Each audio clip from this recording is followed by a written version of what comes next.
মানুষ আপন টাকা পর যত পারিস মানুষ ধর।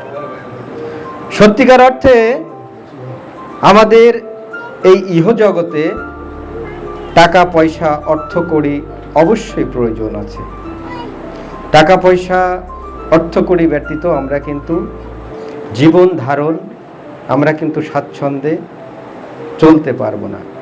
কিন্তু বলছে প্রয়োজনের অতিরিক্ত কিন্তু সবকিছু বিষ। তাই তো ঠাকুর আমার বলছে যে মানুষ আপন টাকা পর যত পারিস মানুষ ধর। তাই যুগে যুগে তিনি এসেছেন, আসেন এবং আসবেন। কেননা শ্রীমদ্ ভগবদ গীতাতে বলছে যে অবজানন্তি মাং মূঢ়া মনুষ্যতনুমশ্রিতম পরম ভবজানন্তি মম ভূত মহেশ্বরম। অবজানন্তি মাং মূঢ়া, আমি আসি কিন্তু মাং মূঢ়া মনুষ্যা, মানে মনুষ্য যারা যারা বুদ্ধিহীন মূঢ় তারা কিন্তু বুঝতে পারে না যে আমি আসি। কিন্তু প্রকৃত অর্থে যারা জ্ঞানী তারা কিন্তু জানে, বোঝে যে যুগে যুগে এই অবতার রূপে এই পুরুষোত্তম রূপেই কিন্তু এই কলিযুগে তিনি অবতীর্ণ হন, তিনি হয়েছেন, তিনি এসেছেন। কিন্তু যারা প্রকৃত অর্থে জ্ঞানী তারা কিন্তু বুঝতে পারে, ধরতে পারে। তাই বলছে রামাদি মূর্তি শুকলা নিয়মাং অধিষ্ঠান নানা অবতারং অবরুদ্ধ ভুবনের সুখং কৃষ্ণ স্বয়ং ভবং পরং মাংচু। অর্থাৎ আমি যুগে যুগে এই অবতার রূপেই কিন্তু আমি আসি। ধর্মের পথে কেন আসতে হবে তিনি বললেন, এই দীক্ষা কেন নিতে হবে? বলছে দ্বি শব্দের অর্থ দিব্য জ্ঞানকে প্রজ্বলিত করা, আর ক্ষয় শব্দের অর্থ ক্ষয় হওয়া। অর্থাৎ দিব্য জ্ঞানের মাধ্যমে এই পাপকে ক্ষয় করাই হচ্ছে দীক্ষা। তো দিব্য জ্ঞানকে প্রজ্বলিত করতে গেলে আমাদের দীক্ষা দানে আমাদের কিন্তু আসতে হবে। দীক্ষা বিনে না আসলে আমরা কিন্তু রেজিস্ট্রেশন করতে পারবো না। রেজিস্ট্রেশন ফেল হয়ে গেলে আমরা কিন্তু এই ধর্মপথ থেকে কিন্তু বিচ্যুত হয়ে যাব। তাই দীক্ষা দানে আমার ঠাকুরও বলছে 5 থেকে 7, 7 থেকে 12 এর ভিতরেই সন্তানকে দীক্ষা দানে দীক্ষিত করো। তাই এখানে ভগবান শ্রীকৃষ্ণ এবং নারদের ছোট্ট একটা কাহিনী আমি বর্ণনা করতে চাই। কারণ আমার ঠাকুর যে কথা বলেছেন, মানুষ কেন ধরতে হবে, মানুষের ধরার প্রয়োজনীয়তা কি? বলছে মানুষ জন্মাচ্ছে প্রত্যেক ঘরে ঘরে, কিন্তু মনুষ্যত্ব তো জন্মাচ্ছে না। প্রত্যেক ঘরে ঘরে কিন্তু মানুষ জন্মাচ্ছে, কিন্তু মনুষ্যত্ব কি জন্মাচ্ছে? মনুষ্যত্বকে আগে জন্মাতে হবে, মনুষ্যত্বকে আত্মপ্রকাশ করতে হবে। আমরা মানুষ জন্মাচ্ছে প্রত্যেক ঘরে ঘরে, কিন্তু মনুষ্যত্ব জাগ্রত না হলে কিন্তু এই সমাজ তথা দেশ তথা বিশ্ব কিন্তু এই পিছিয়েই পড়ে থাকবে, এগোতে পারবে না। তাই বলছে ভগবান যখন নারদকে নিয়ে তিনি এই ধরাধামে একটা লীলা করতে আসছেন, নারদকে বলছে চলো নারদ, আজকে আমরা ভূলোকে যাব, ভূলোকে আমরা একটু পরিভ্রমণ করব। তা নারদ বলছে ভূলোকে যাব না, ওখানে শুধু মানুষের হিংসা কলহ বিবাদ লেগেই আছে, ওখানে যাব না। তা তখন ভগবান বলছে যে আমি তো সাথে আছি, সমস্যা কি, তুমি চলো।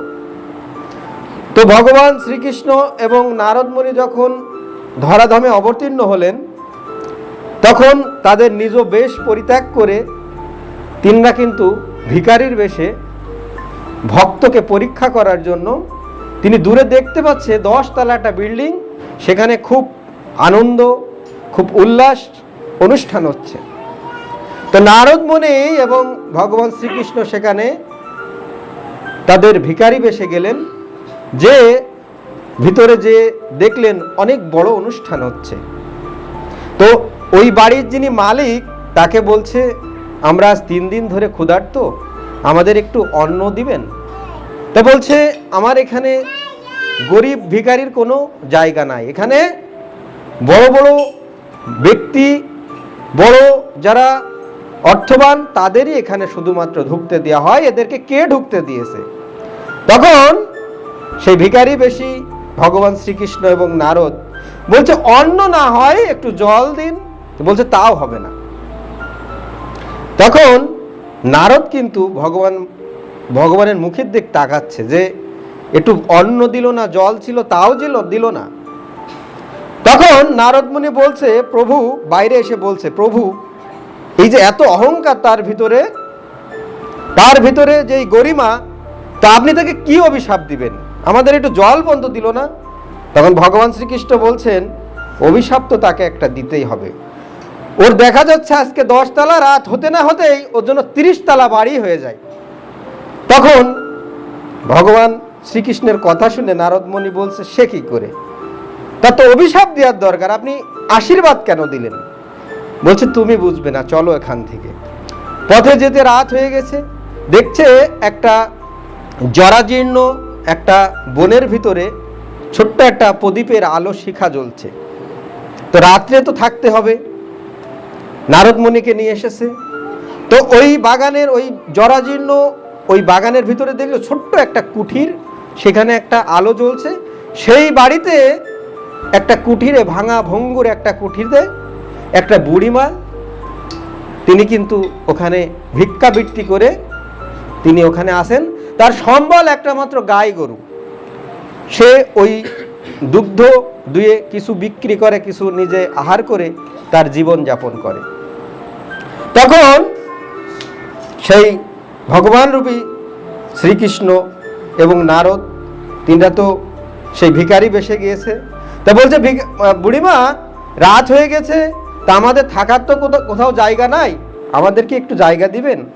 তো বলছে, বাবা আমার তো দাঁড়ানোর মতো জায়গা নাই, তো তোমরা আমার যে অবস্থায় আছে তোমরা সেইভাবেই থাকো, আমার সাধ্য অনুযায়ী আমি চেষ্টা করব। তো বুড়িমা তাদেরকে তার সাধ্য অনুযায়ী তার সেই গরুর দুগ্ধ, তার ভিক্ষাবৃত্তি করা সেই অন্ন দিয়ে তাদের সেবা করলো, সেবা দিল। এত পরিমাণে সেবা দিল, ভগবান কিন্তু খুব খুশি হয়েছে যে একটা বুড়িমা, তার কিচ্ছু নেই, সেখানে একটু জল চেলো দিল না, অথচ এই বুড়িমার কিচ্ছু নেই, সমগ্র সব কিছু উজাড় করে তাদের কিন্তু সেবা করেছে। কিন্তু বুড়িমা তো জানে না যে এরা ভগবান ভিখারি রূপে এসেছে, তাদেরকে সেবা করেছে।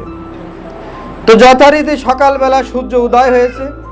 তখন নারদ মুনি বলছে যে, প্রভু তাহলে এই ভিখারিকে তুমি কি আশীর্বাদ দিবে? তা বলছে, ভিখারিকে তো কিছু তো একটা দিতে হবে, সেটা কি? তো দূরে এসে বলছে, দুপুর হতে না হতে ওই বুড়িমার গাভীটা যেন মৃত্যুবরণ করে এবং ওই গাভীর শোকে ওই বুড়িমাও যেন দেহ ত্যাগ করে। তখন নারদ বলছে, এ কেমন বিচার প্রভু তোমার? যাকে দিবে তুমি অভিশাপ তাকে দিচ্ছ আশীর্বাদ, আর যাকে দিবে আশীর্বাদ তাকে দিচ্ছ অভিশাপ। করছে, বুঝবে না তুমি, ভগবানের লীলা তো। তো বলছে, নারদ কিন্তু বুঝতে পারছে না যে এর মহিমাটা কি। তখন দূরে আসতে নারদ মুনি বলল, প্রভু আপনি এটা কেন করলেন? বলছে যে কোনো ভাগ্যে কোনো জীবের শ্রদ্ধা যদি হয়, তবে সেই জীবের সাধু সঙ্গ করায়। সাধু সঙ্গ সর্বশাস্ত্রে কয়, লব মাত্র সাধু সঙ্গ সর্বসিদ্ধি হয়। ওই যে বড় লোকের বেটা, ও তো সাধনা করে সুকৃতি করে আসেনি। আমি যদি আমার কৃপা সে লাভ করত, তাহলে তো সে তো আমার পরম সান্নিধ্য লাভ করত। তাই ওর ওই অর্থের মোহে এমন অন্ধকারে রেখেছি যে 10 তলা থেকে যখন 30 তলা দেখবে, তখন সে অর্থকরী প্রাচুর্যের মহিমায় সে ইহজগৎ ছেড়ে পরজগতের চিন্তা ভুলেই যাবে, ভগবানের নাম চিন্তা ভুলেই যাবে। আর বুড়িমাকে কেন মৃত্যু দিয়েছে জানো, অভিশাপ দিয়েছে জানো?